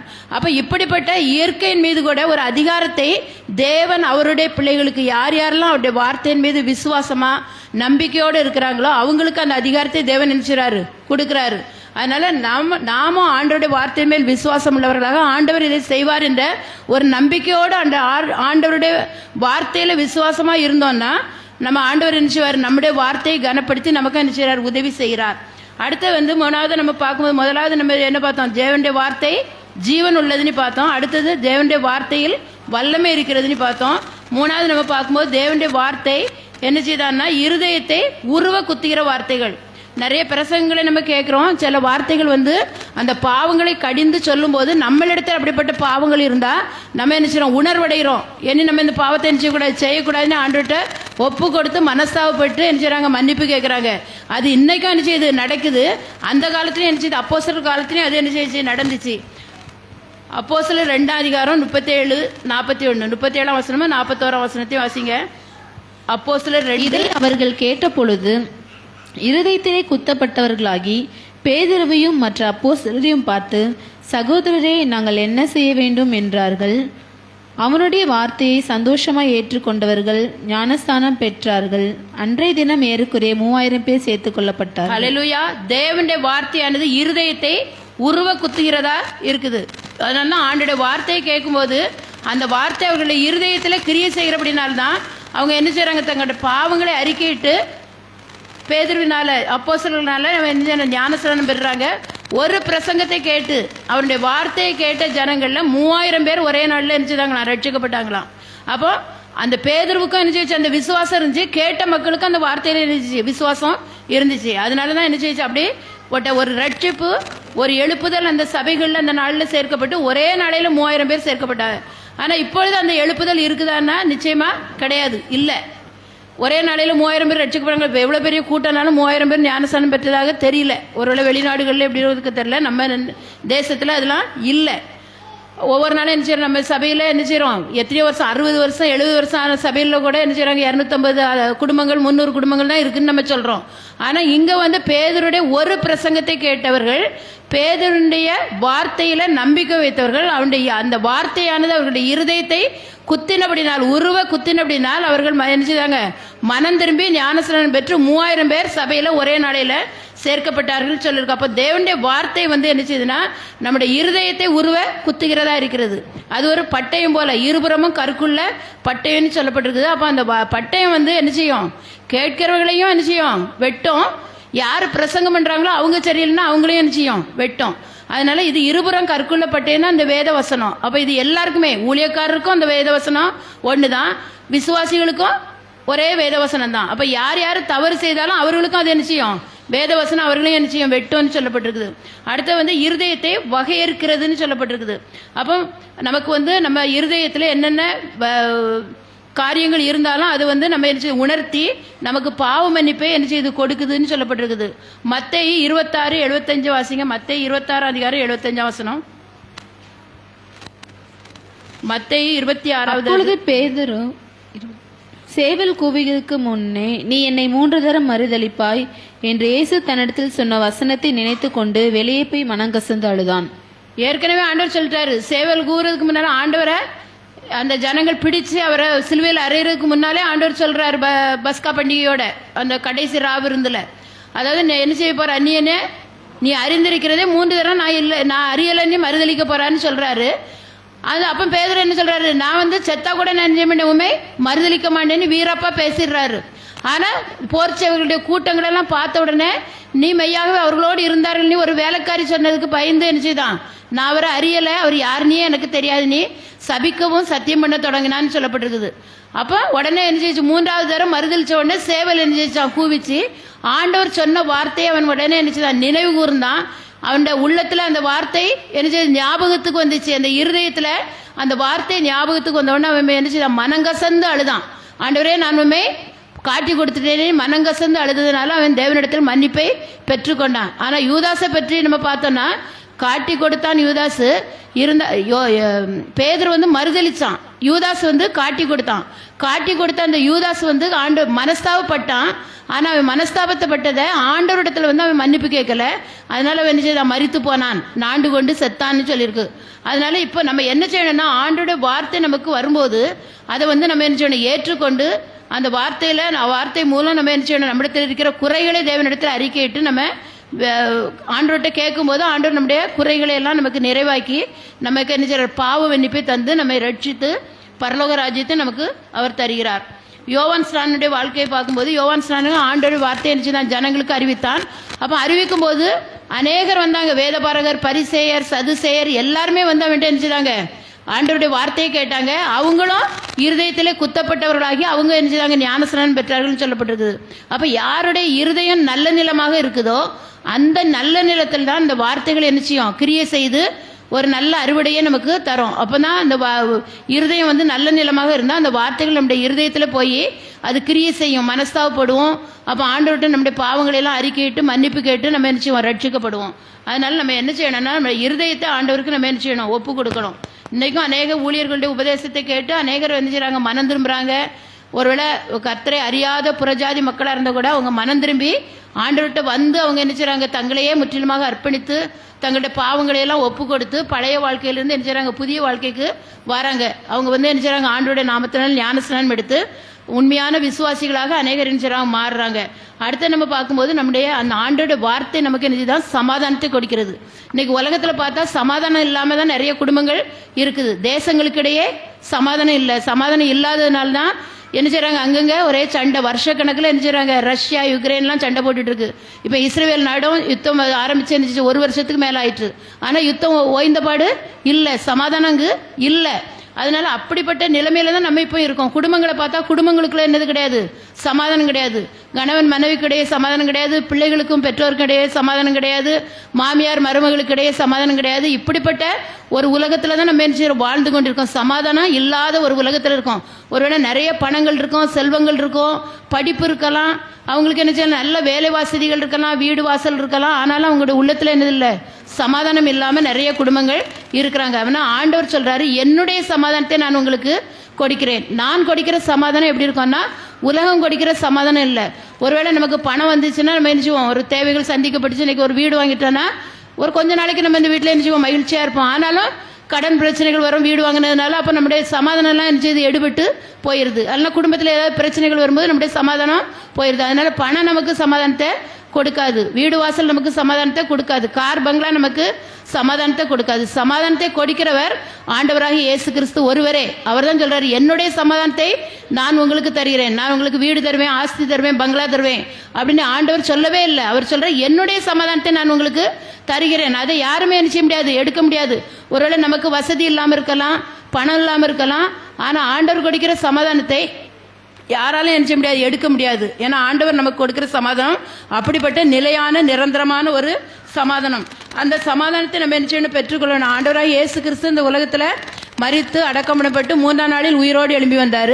வந்த பிறகு தன்னுடைய சீசர்களுக்கு தரிசனமாகும் போது முதலாவது அவர் என்ன சொன்னார்னா, உங்களுக்கு சமாதானம். முதலாவது அவர் சொன்ன வார்த்தை என்னது, உங்களுக்கு சமாதானம். ஏன்னா அந்த நாட்களில் சீஷர்கள் என்ன செய்தாங்க, சமாதானம் இல்லாமல் பயந்து ஒளிச்சு வீட்டுக்குள்ளே என்ன செய்வாங்க, கதவு பூட்டிட்டு. ஏன்னா யூதர்கள் மறுபடியும் நம்மளே என்ன செய்வாங்க, பரிசேயர்கள் பிடிச்சிருவாங்க, இயேசுவை கொலை செய்த மாதிரி நம்மளை கொலை செய்திருவாங்க அப்படிங்கிற ஒரு பயத்தில் அவங்க என்ன செய்வாங்க, ஒளிந்திருந்தாங்க. அப்போ ஆண்டவர் உயிர்த்தெழுந்த ஆண்டவர் பூட்டப்பட்ட வீட்டுக்குள்ள அவர் வந்து நின்று என்ன செய்தார், உங்களுக்கு சமாதானம் என்று சொன்னார். அதே மாதிரி அவருடைய சமாதானத்தை தேவன் அவர்களுக்கு என்ன செய்தார், கொடுத்தாரு. அப்புறம் தோமா அந்த நேரத்தில் இல்லை, ஆனால் மறுபடியும் என்ன செய்யறாங்க, சீஷர்கள் சொல்றாங்க நாங்கள் ஆண்டவரை பார்த்தோம் அப்படின்னு சொன்ன உடனே இல்லை, நான் ஆண்டவரை அவருடைய காயத்தில் என்னுடைய விரலை போட்டு பார்த்தாதான் நான் என்ன செய்வேன், நம்புவேன் அப்படின்னு சொல்றான். மறுபடியும் 8 நாள் கழிச்சு ஆண்டவர் அதே மாதிரி என்ன செய்யறாரு, அந்த வீட்டுக்குள்ள வராரு, வந்து உங்களுக்கு சமாதானம் சொல்றாரு. அப்ப சமாதானம் இல்லாத இடத்துல இயேசு கிறிஸ்து நம்முடைய வாழ்க்கையில நம்முடைய குடும்பத்திலும் வந்தாருன்னா, சமாதானம் இல்லாத நம்முடைய குடும்பம் என்ன செய்யும், சமாதானத்தையும் சந்தோஷத்தையும் பெற்று நம்ம என்ன செய்வார், ஆசீர்வதிக்க வல்லவராக இருக்கிறார். அதனால நம்முடைய தனிப்பட்ட வாழ்க்கையில் நமக்கு ஒரு சமாதானம் இல்லாமல் இருந்தால் கூட நம்ம ஆண்டவர்கிட்ட என்ன செய்யணும், நம்முடைய இருதயத்தை ஆண்டவருக்கு ஒப்பு கொடுத்து, ஆண்டவரே நீர் என் இருதயத்துக்குள் வாரோம். எப்படி இந்த சீஷர்கள் கூடியிருந்த வீட்டுக்குள்ள இயேசு கிறிஸ்து வந்து அவர்களுக்கு சமாதானத்தை கொடுத்தது போல, நீங்க என் வீட்டுக்குள்ள என்னுடைய இருதயத்தில் வாங்க ஆண்டவரே, எனக்குள்ள வாங்க ஆண்டவரே அப்படின்னு சொல்லி நம்ம கேட்கும்போது நம்முடைய சமாதானத்துக்கு குறைவான காரியங்கள் என்ன இருந்தாலும் அதையெல்லாம் மாற்றி ஆண்டவர் நமக்கு என்ன செய்வார், நம்முடைய இருதயத்திலே ஒரு சமாதானத்தை தேவன் தர வல்லவராக இருக்கிறார். நம்முடைய இருதயத்தை அவருக்கு என்ன செய்யணும், ஒப்பு கொடுக்கணும். ஆண்டவர் காணிக்க தாங்க, அதை தாங்க, இது தாங்கன்னு யார்ட்டையும் கேட்கல. ஆனா நம்ம என்ன செய்யணும்னா, நம்முடைய இருதயத்தை, மகனே உன் இருதயத்தை எனக்கு தா, நான் அதில் வந்து என்ன செய்வேன், வாசம் பண்ணுவேன்னு சொல்றாரு. அப்ப ஆண்டவர் நம்முடைய இருதயத்தில் வந்தாருன்னா, நான் ஆண்டவருக்கு பிரியமில்லாத எல்லா பாவமான காரியங்கள் எல்லாம் நம்முடைய இருதயத்தை விட்டு என்ன செய்யணும், பெயரும். சகல விதமான கசப்பு, கோபம், இப்படி இந்த மாதிரி என்ன மூர்க்கங்கள், இந்த மாதிரி காரியங்கள் எல்லாம் நம்முடைய இருதயத்திலிருந்து வருதுன்னு நிறைய காரியங்களை பற்றி சொல்லி இருக்கிறது. அதனால இந்த காரியங்கள் எல்லாம் நம்முடைய இருதயத்தை விட்டு வெளியே போனோம்னா, ஆண்டவர் நம்முடைய இருதயத்துக்குள்ள வந்தாருன்னா, நமக்குள்ள ஆண்டவர் வந்தாருன்னா இந்த காரியங்கள் எல்லாம் நம்ம விட்டு போயிடும். அப்ப நமக்குள்ள என்ன செய்யணும், ஒரு சமாதானம், சந்தோஷம் நமக்கு கிடைக்கும். இந்த சமாதானத்தை தேவன் நமக்கு தந்து நம்மை ஆசீர்வதிப்பாராக. லூக்கா 24:45 வாசிங்க. லூக்கா 24:45. அப்பொழுது வேத வாக்கியங்களை அறிந்து கொள்ளும்படி அவர்களுடைய மனதை அவர் திறந்து அவர்களை நோக்கி. அப்போ வேத வாக்கியங்களை நம்ம கேட்கும்படியான அந்த இருதயத்தை திறக்கிறது யாராம், ஆண்டவர் தான் நம்முடைய இருதயத்தை திறக்க முடியும். ஆண்டவர்கிட்ட நம்ம கூப்பிடணும், ஆண்டவரே என் இருதயத்துக்குள் வாங்கன்னு சொல்லும்போது இந்த வேத வாக்கியத்தை நம்ம அறியும்படியாக, உணரும்படியாக தேவன் நம்முடைய இருதயத்தை திறக்கிறார். அப்போஸ்தலர் சொல்லுக்கு லீதியாள் இருதயத்தை ஆண்டவர் திறந்ததுனால தான் அந்த அப்போஸ்தலர்கள் சொன்ன வார்த்தைகள் அவளுக்குள்ள என்ன செய்து, கிரியை செய்து அவள் அந்த அப்போஸ்தலர்களை அவள் ஏற்றுக்கொண்டாள்னு சொல்லப்பட்டிருக்கு, அவர்களுக்கு ஊழியம் செய்தாள்னு சொல்லப்பட்டிருக்கு. அப்போ ஆண்டவர் நம்முடைய இருதயத்துக்குள் வரணும்னா அவர் முதலாவது நம்முடைய இருதயத்தை என்ன செய்யணும், நம்ம பூட்டி வச்சிருந்தாலும் அவர் கூடும்போது அவர் நம்முடைய இருதயத்தை என்ன செய்றாரு, திறக்கிறாரு. அதுக்குள்ள வந்து அவர் என்ன செய்றார், வாசம் பண்ணுகிறார். நான் உன்னிடத்தில் வந்து உன்னோடு வாசம் பண்ணுவேன், உன்னோடு நான் போஜனம் பண்ணுவேன்னு சொல்றாரு. ஏன்னா கடைசி அந்த ஆண்டவர் உயிர் தெழுந்த பிறகு சீஷர்கள் வீட்டுக்கு வந்த போது ஆண்டவர் சொல்ற, புசிக்கிறதுக்கு ஏதாவது இருக்குதான்னு கேட்கும்போது அவங்க சொல்றாங்க, என்ன செய்றாங்க, ஆண்டவருக்கு மீன் பொரிச்ச மீனையும் தேன் கூட்டு அடையும் கொடுத்தார்கள் சொல்லிருக்கு. அது அவர்கள் முன்பாக புசித்தார்னு சொல்லியிருக்கு. ஆண்டவர் அதான் சொல்ற, இதோ வாசப்படியில் நின்று தட்டுகிறேன், ஒருவன் என் சத்தத்தை கேட்டு கதவை திறந்தால் நான் அவனிடத்தில் வந்து அவனோடு வாசம் பண்ணுவேன், அவனோடு நான் போஜனம் பண்ணுவேன்னு சொல்றாரு. அப்ப ஆண்டவர் விரும்புகிற போஜனம் என்னன்னா, அவர் இப்போ வந்து நம்ம வீட்டில் வந்து சாப்பாடு தாங்க என்று கேட்டு சாப்பிட மாட்டார். அவர் விரும்புகிற போஜனம் என்னன்னா, ஆண்டவருக்கு பிரியமான காரியங்களை நாம் செய்யும் போது அதுதான் அவருக்கு என்ன இருக்கும், அவர் விரும்புகிற ஒரு போஜனமாக இருக்கும். அவர் பிரியமான காரியங்களை, அவருக்கு சித்தமான காரியங்களை நாம் செய்யும் போது நம்முடைய இருதயத்தை அவர் என்ன செய்யறார், சமாதானத்தினாலும் சந்தோஷத்தினால் நிரப்பி நம்முடைய குடும்பங்களை தேவன் என்ன செய்யறார், ஆசீர்வதிக்கிறார். அப்போ இந்த சமாதானத்தை நம்ம தேவனுடைய வார்த்தையின் மூலம் நம்ம பெற்றுக்கொள்ளணும்னா நம்ம என்ன செய்யணும், ஆண்டவரை நோக்கி நம்ம ஜெபிக்கணும். நம்ம இப்போ எல்லாரும் இந்த சமாதானத்தை எங்களுக்கு தாங்க ஆண்டவரே, உங்களுடைய வார்த்தையில் உள்ள ஜீவனை எங்களுக்கு தாங்கப்பா. அந்த வல்லமையினால எங்கள் குடும்பத்தில் என்னென்ன கஷ்டங்கள் இருந்தாலும் இந்த கஷ்டங்களெல்லாம் எங்களை நீக்குங்கன்னு சொல்லி நம்ம இப்பொழுது ஜெபிக்க போகிறோம். எல்லாரும் எழுமி நின்று ஆண்டவரை நோக்கி நம்ம பார்ப்போம். ஆண்டவரே, எங்கள் இருதயத்தில் நீங்கள் வாங்கப்பா, உங்களுடைய வல்லமையினால் எங்களை நிரப்புங்க ஆண்டவரே. ஆண்டவருடைய வல்லமையினால் நம்ம நிரப்பணும்னா ஆண்டவர் சொல்றாரு, என்னை பார்க்க நீங்கள் பெரிய காரியங்களே என்ன செய்வீங்கன்னு சொல்லியிருக்கிறாரு. அதனால யாரும் நம்ம என்ன செய்ய, விசுவாசத்தில் நம்ம என்ன செய்யணும், வல்லவர்களாக இருக்கும்போது தேவன் நமக்கு அற்புதங்களை செய்வாராக. எங்களை அதிகமாக நேசிக்கிறீங்கள் அன்பின் தகப்பனே, ஆண்டவரே இந்த மாலை வேலைக்காக, இரவு நேரத்துக்காக நாங்கள் உமக்கு நன்றி செலுத்துறோம் அப்பா. ஆண்டவரே இந்த ஆராதனைக்காக நாங்கள் உமக்கு நன்றி செலுத்துறோம் அப்பா. நீர் கொடுத்த வேத வசனங்களை தியானிக்கும்படியாக நீர் எங்களுக்கு கொடுத்த ஸ்லாக்கியத்துக்காக நாங்கள் நன்றி செலுத்துறோம் அப்பா. ஆண்டவரே இந்த உம்முடைய வார்த்தையில் என்னென்ன வல்லமை இருக்கிறது, என்னென்ன ஜெயம் இருக்கிறது என்பதை பற்றி நாங்கள் சிந்தித்தோம் கத்தாவே. உம்முடைய வார்த்தை ஜீவனை கொடுக்கிற வார்த்தை கத்தாவே, எங்கள் வியாதி நேரத்தில் எங்களுக்கு சுகத்தை கொடுக்கிற வார்த்தை கத்தாவே. ஆண்டவரே நீர் எங்களுக்கு ஒரு வார்த்தை சொன்னால் போதும் அப்பா, எங்கள் குடும்பத்தில் இருக்கிற கஷ்டங்கள், தரித்திரங்கள், ஆண்டவரே வியாதிகள், வறுமைகள், போராட்டங்கள் எல்லாம் நீங்கும் கத்தாவே. அப்பா நீர் இப்பொழுது எங்களை பார்த்து ஒரு வார்த்தை சொல்லும்படியாக நாங்கள் உங்களுடைய வார்த்தைக்காக நாங்கள் காத்திருக்கிறோம் கத்தாவே. ஆண்டவரே உங்களுடைய வார்த்தையில் அந்த வல்லமே நீர் எங்களுக்கு தாங்க ராஜா. அந்த கத்தாவே சீஷர்களுக்கு நீர் கொடுத்தது போல ஆண்டவரே எங்கள் ஒவ்வொருவருக்கும் கத்தாவே ராஜா அந்த வார்த்தையை நாங்கள் விசுவாசித்து கத்தாவே அந்த வார்த்தையின் மூலம் நாங்கள் அற்புதங்களை பெற்றுக்கொள்ள தேவன் எங்களுக்கு உதவி செய்யும்படியாக நாங்கள் ஜெபிக்கிறோம் கத்தாவே. உலகத்திலே அநேக உபத்திரவங்கள் எங்களுக்கு இருக்குப்பா. அந்த உபத்திரவங்களில் இருந்து நாங்கள் ஒவ்வொருவரும் விடுதலை பெறும்படியாக உங்களுடைய ஜீவனுள்ள வார்த்தையை நாங்கள் கேட்டு கத்தாவே அதன்படி நாங்கள் செய்யணும் கத்தாவே. செய்தால்தான் நாங்கள் இதிலிருந்து நாங்கள் விடுதலை பெற்று உமக்கு சாட்சிகளாக நாங்கள் வாழ முடியும் கத்தாவே. அப்பா வந்த ஒவ்வொருவரையும் நீங்க ஆசீர்வதிங்க கத்தாவே. ஆண்டவரே என்னென்ன நோக்கத்தோடு வந்தார்களோ, என்னென்ன இருதயத்தில் அவர்கள் வாஞ்சோடு இருக்காங்கன்னு எங்களுக்கு தெரியாதப்பா. என்னென்ன விண்ணப்பங்களை உடைய சமூகத்தில் வைத்திருக்கிறார்கள் என்பது எங்களுக்கு தெரியாது ராஜா. அவருடைய குறைவுகள் எல்லாம் என் தேவன் இப்பொழுது நீ நிறைவாக்கும்படியாக நாங்கள் உடைய சமூகத்தில் மன்றாடி கெஞ்சி நிற்கிறோம் கத்தாவே. ஒவ்வொருவரையும் நீங்க ஆசீர்வதிங்கப்பா. நான் இந்த இடத்துக்கு வந்தது நல்லது என்று சொல்லும்படியாக கத்தாவே ஒவ்வொருடைய வாழ்க்கையிலும் நீர் அற்புதங்களை செய்யும்படியாக நாங்கள் ஜெபிக்கிறோமாப்பா. மழை நிமித்தமாக வர முடியாமல் போனவர்களையும் அப்பா நாங்கள் இந்த வேளையிலே நாங்கள் நினைக்கிறோம் கத்தாவே அந்த குடும்பங்களையும் நீங்க ஆசீர்வதிக்க முடியாது ஜெபிக்கிறோம். ஒவ்வொரு குடும்பங்களிலும் அப்பா ஆண்டவரே ரட்சிப்பின் கம்பீர சத்தம் உண்டாகும்படியாக, ரட்சிப்பின் சந்தோஷம் ஒவ்வொரு குடும்பங்களிலும் நிரப்பும்படியாக நாங்கள் ஜெபிக்கிறோம் கத்தாவே. வர கிறிஸ்துமஸ் காலங்களுக்காக நாங்கள் ஜெபிக்கிறோம். ஆண்டவரே ஒவ்வொரு குடும்பங்களிலும் கிறிஸ்து பிறந்த பண்டிகையாக கொண்டாடும்படியாக தப்பனே நீர் உதவி செய்ய முடியாது ஜெபிக்கிறோம் கத்தாவே. ஆண்டவரே நீரே கத்தாவே இதுவரைக்கும் எங்களோடு இருந்து வழி நடத்தினதுக்காக நாங்களுமே நன்றி செலுத்துகிறோம். துதிக நம்மை மேல் நமக்கு செலுத்துகிறோம். இயேசு கிறிஸ்துவின் மூலம் ஜெபிக்கிறோம் பிதாவே, ஆமென். நாளை தினத்தில் பிறந்த நாளை கொண்டாடுகிற அருமையான மகளுக்காக நாம் ஜெபிக்க போகிறோம். உங்கள் பேர் என் வாய்க்கிலே வராது. இந்த பேருமா ஆடாமல் இப்படி ஒழுங்கா நெல் முன்பக்கம் பார்த்தீங்க இல்லை உங்கள் அம்மாவுங்க எல்லாரும் உட்காருங்க உட்காருங்க. தூக்கி வச்சுக்கோங்க தூக்கி வச்சுக்கோங்க. அப்போ கேமரா தூக்கி வச்சு மேலே தூக்கி வச்சுக்கோங்க.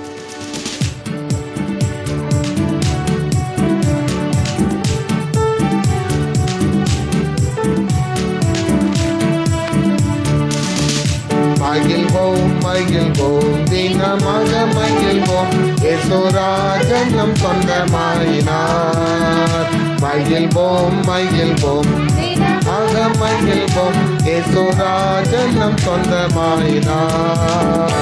இந்த பாதலத்தின் சொந்தக்காரவர் எந்தன் உள்ளத்தில் சொந்தமானார். இந்த பாதலத்தின் சொந்தக்காரவர் எந்தன் உள்ளத்தில் சொந்தமானார். ஆனந்தமே பரமானந்தமே இது மாபெரும் பாக்கியமே. ஆனந்தமே பரமானந்தமே இது மாபெரும் பாக்கியமே. இந்த பார்தலத்தின் சொந்தக்காரவர் எந்தன் உள்ளத்தில் சொந்தமானார்.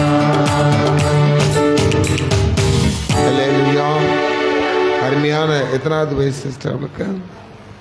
சரி, நாம் அதற்காக ஜெபிப்போம். எல்லாரும் இந்த பிள்ளையை ஆசீர்வதித்து நாம் பாரத்தோடு ஜெபிக்க போகிறோம். நல்ல தகப்பனே உண்மை நாங்கள் நன்றியோடு துதிக்கிறோம், சோதரிக்கிறோம். அருமையான இந்த மகளுக்கு ஆண்டவரே நீர் ஆயுஸ் நாட்களை பெருக பண்ணி ஆசீர்வதித்து கொடுத்த இந்த பிறந்த நாளுக்காக நாங்கள் நன்றி செலுத்துகிறோம். தகப்பனே நாளை தினம் முதல் மகளுடைய வாழ்க்கையில் ஒரு வயது அவளுக்கு அதிகமானாலும் இயேசுவானவரும் அவளுக்குள் அப்படியே வளர்ச்சி அடைய கர்த்தர் உதவி செய்யுங்க. இந்த குழந்தைக்குள் இயேசு பிறந்து இயேசு வளர வேண்டுமா நாங்கள் ஜெபிக்கிறோம். இயேசு கிறிஸ்து எல்லா விதமான கிருபையினாலும் தயவினாலும் மனுஷ தயவினாலும் அதிகமாய் விருத்தி அடைந்தார் என்ற வார்த்தையின்படி இந்த குழந்தையும் தேவ கிருபையிலும் மனுஷ தயவிலும் அதிகமாய் விருத்தி அடைய வேண்டும் என்று நாங்கள் ஆசீர்வதிக்கிறோம். கர்த்தருடைய கிருபையுள்ள வார்த்தைகள் அவள் தலைமையில் இருக்கிறது. ஆண்டவரே இந்த ரட்சணத்தின் மூலம் இந்த பிள்ளையின் மூலம் அநேகர் சந்தோஷம் அடைவதற்காக சோத்திரம் அப்பா. இந்த பிள்ளையினுடைய எதிர்காலத்தை கர்த்தர் ஆசீர்வதிங்க. வருங்காலத்தில் இந்த பிள்ளை கர்த்தருடைய நாமம் தரிக்கப்பட்ட பிள்ளையாக வாழ கர்த்தர் உதவி செய்யுங்க. பிள்ளையுடைய பெற்றோர் குடும்பத்திற்கு மற்ற பிள்ளைகள் ஒவ்வொருவரையும் ஆசீர்வதிங்க. கர்த்தருடைய கிருபை மகளோடு இருப்பதாக நாங்கள் இயேசுவின் நாமத்தினாலே ஏலிம் ஜெப வீட்டார் எல்லாரும் சேர்ந்து ஆசீர்வதிக்கிறோம். தேவ கிருபை மகளின் நிரப்பட்டும். இயேசுவின் நாமத்தில் ஜெபிக்கிறோம் பிதாவே, ஆமென். ஹல்லேலூயா. God bless you. Happy birthday. Right. ஜெபிப்போம். நல்ல ஆண்டவரே உம்மை நாங்கள் நன்றியோடு துதிக்கிறோம். இந்த நாளிலே ஆண்டவர் நீ கொடுத்த நல்ல வார்த்தைகளுக்காக நாங்கள் நன்றி செலுத்துகிறோம் அப்பா. இந்த கிறிஸ்மஸ் காலங்களிலே பிள்ளைகளுக்கு நல்ல உற்சாகத்தையும் பலத்தையும் கொடுங்க. எல்லா காரியங்களையும் கர்த்தர் சந்திங்க. இந்த பிள்ளைகளுடைய குடும்பங்கள் ஆசீர்வதிக்கப்படுவதாக இயேசுவின் நாமத்தினாலே நீர் இன்று கொடுத்த வார்த்தையின்படி ஒரு வல்லமையுள்ள வார்த்தையை நீர் கொடுத்திருக்கிறீரப்பா. அந்த வார்த்தையின்படி கர்த்தர் இவர்களை மேன்மையாக வைப்பதற்காக சோத்திரம். கர்த்தர் இவர்களை மேன்மையாக வைப்பதற்காக சோத்திரம் அப்பா. உண்மை நாங்கள் நன்றியோடு துதிக்கிறோம், சோத்தரிக்கிறோம். வந்திருக்கிற ஒவ்வொரு குடும்பங்களையும் கர்த்தர் ஆசீர்வதிங்க. ஆண்டவர் இன்று உங்களுக்கு கொடுக்கிற வார்த்தை, உன்னை வாளாக்காமல் அவர் தலையாக்குவார். அல்லேலூயா. இந்த வார்த்தை வெல்லும். இந்த வார்த்தை உங்கள் வாழ்க்கையில் வெல்ல போகிறது. உங்களை தலையாக்காமல், உங்களை வாளாக்காமல் ஆண்டவர் தலையாக்கப் போகிறார். ஆசீர்வதியும். இயேசுவின் நாமத்தில் ஜெபிக்கிறோம் பிதாவே. என் ஆத்துமாவே கர்த்தரை சோத்திரி, என் முழுவதுமே பரிசுத்த நாமத்தை சோத்திரி. என் ஆத்துமாவே கர்த்தரை சோத்திரி, கர்த்தர் செய்த சகல உபகாரங்களை மறவாதே. ஆமேன், ஆமேன், ஆமேன்.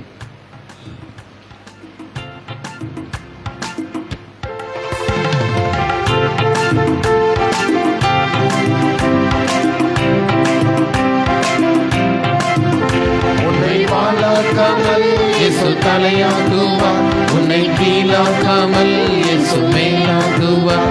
உன்னை வாளாக்காமல் இயேசு தலையாக்குவார், உன்னை கீழாக்காமல் இயேசு மேலாக்குவார். ஜெயம் ஜெயம் அல்லேலூயா, ஜெயம் ஜெயம் அல்லேலூயா, ஜெயம் ஜெயம் அல்லேலூயா, ஜெயம் ஜெயம் அல்லேலூயா.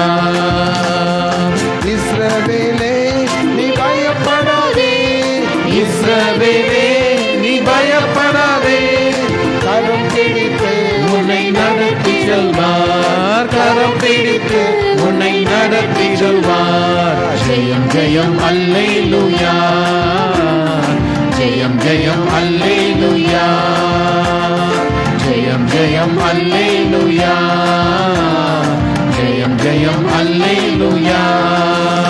உன்னை வாளாக்காமல் இயேசு தலையாக்குவார், உன்னை கீழாக்காமல் இயேசு மேலாக்குவார்.